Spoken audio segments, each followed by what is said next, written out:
जय जगन्नाथ। आमे विगत क्लास रे देखिथिले मेडिवल इंडियन हिस्ट्री जोटा मध्यकालीन भारतर इतिहास जोटा प्रथम रे आमे किछि क्वेश्चन डिस्कशन करथिले। आज देखिबा द्वितीय क्लास।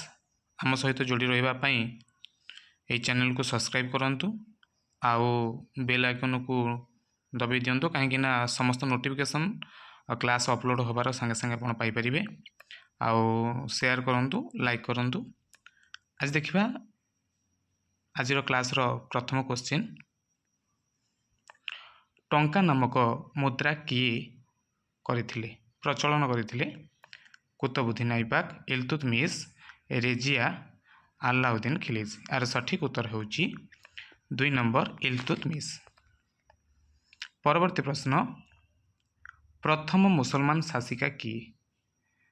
रेजिया, हसीना बेगम, इल्तुतमिश, करमा चांद। यार सठिक उत्तर होउची रेजिया। रेजिया जे कि मुसलमान शासक बा जो आमर थिले सुल्तान शासन प्रथम रेजिया होउचंती शासिका एवं अंतिम शासिका मध्य सेही रेजिया। ए दुईटा को मन रखिबे। परवर्ती प्रश्न, अलाउद्दीन खिलजी किए? अलाउद्दीन खिलजी जिलाउद्दीन खिलजी को पुओ, जिलाउद्दीन खिलजी को पुतुरा, जिलाउद्दीन खिलजी को भणजा, जिलाउद्दीन को केही नहंती। कहीं अलाउद्दीन खिलजी वंशर जो स्थापना करथिले से परवर्ती समय रे अलाउद्दीन खिलजी ताको हत्या करिकि निजे शासन गादी बसिथिले। जिलाउद्दीन खिलजी से थिले पुतुरा। परवर्ती प्रश्न, इतिहास रे जणे विफल शासक रूपे परिगणित मुसलमान शासक किए? कुतुबुद्दीन ऐबक, ऑप्शन 2 शाहजहां, ऑप्शन 3 मोहम्मद बिन तुगलक, ऑप्शन 4 नादिर शाह। यार सठिक उत्तर होउची 3 नंबर मोहम्मद बिन तुगलक होउचंती इतिहास रे विफल शासक रूप रे परिगणित होंती। काहेकि तांकर जहाँ भी योजना करथिले परवर्ती समय से बहुत क्षतिर सहिथिले। ए विषय आपण कंटेम्प्ट पार्ट रे देखि परिबे। परवर्ती प्रश्न, तुगलकाबाद नामक एक नूतन नगरी किए स्थापना करथिले? ग्यासिनुद्दीन बलबन, मोहम्मद बिन तुगलक, जिलाउद्दीन, मोहम्मद घोरी।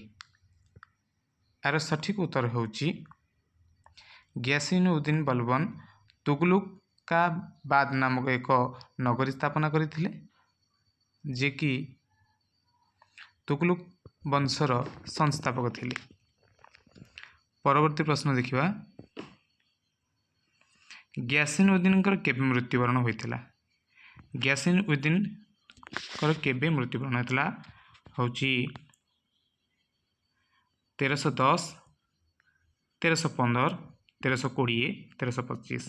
ग्यासिनुद्दीन तुगलक 1320 रे सिंहासन आरोहण करथिले एवं तांकर मृत्यु 1325 रे ही होइथिला। परवर्ती प्रश्न देखिबा, किए 300 नुआ नगरी स्थापना करथिले? क्यों मुसलमान शासक जे कि 300 नगरी स्थापना करथिले? फिरोज तुगलक, मोहम्मद बिन तुगलक, ग्यासिनुद्दीन तुगलक, मुबारक खिलजी। यार सठिक उत्तर होउची फिरोज तुगलक जे कि 300 नुआ नगरी स्थापना करथिले तांकर शासन काल समय रे। से 1351 मसीह रे शासन रे राज्याभिषेक तांकर होइतिला। से शासन गादी रे अवस्थापित होइतिले। परवर्ती प्रश्न देखिबा, सैयद वंशर संस्थापक किए? बहादुर लोदी, खिजरी खां, मुबारक शाह, सिकंदर शाह। आर सठिक उत्तर होउची सैयद वंशर संस्थापक हेउचंती खिजरी खां। खिजरी खां हेउचन सैयद वंशर संस्थापक। पाखापाखि 37 वर्ष सैयद वंश दिल्ली सिंहासन रे शासन करथिले। परवर्ती प्रश्न, आग्रा सहर किए स्थापना करथिले? जो आग्रा नामक जो सहर अच्छी ताकू किए स्थापन करथिले? 1 रे सिकंदर लोदी, ବାହାଲୁଲ ଲୋଦି, ଶାହାଜାହାନ, ବାବର। ଜାଣିଥିବା ଆମ ମୁସଲମାନ ଶାସକ ସମୟରେ ବହୁତ କିଛି ନଗର ଏବଂ ମସଜିଦ୍ ବିଭିନ୍ନ ପ୍ରକାରର ନିର୍ମାଣ କରାଯାଇଥିଲା। ସେଭଳି ଆଗ୍ରା ସହରକୁ ସିକନ୍ଦର ଲୋଦି, ଅପସନ୍ 1 ସିକନ୍ଦର ଲୋଦି ସ୍ଥାପନ କରିଥିଲେ। ପରବର୍ତ୍ତୀ ପ୍ରଶ୍ନ, ବ୍ରାହ୍ମଣମାନଙ୍କ ଉପରେ କେଉଁ ମୁସଲମାନ ଶାସକ ଜିଜିଆ ଲାଗୁ କରିଥିଲେ? ଜାଣିଥିବେ ଜିଜିଆ ଗୋଟେ କର ଯେଉଁମାନଙ୍କୁ ଅଣ ହିନ୍ଦୁ ବା ଯେଉଁମାନେ ମୁସଲମାନ ନୁହନ୍ତି ସେମାନଙ୍କଠାରୁ ଲାଗୁ କରାଯାଏ। ବ୍ରାହ୍ମଣମାନଙ୍କ ଉପରେ ପ୍ରଥମ ଭାବରେ କିଏ ଲାଗୁ କରିଥିଲେ? ଯେଉଁମାନେ ହିନ୍ଦୁ ଯିଏ ମୁସଲମାନ ଧର୍ମ ଗ୍ରହଣ ନ କରିଥିଲେ ସେମାନଙ୍କ ଉପରେ ଏହି କରଟି ଲାଗୁ କରାଯାଉଥିଲା।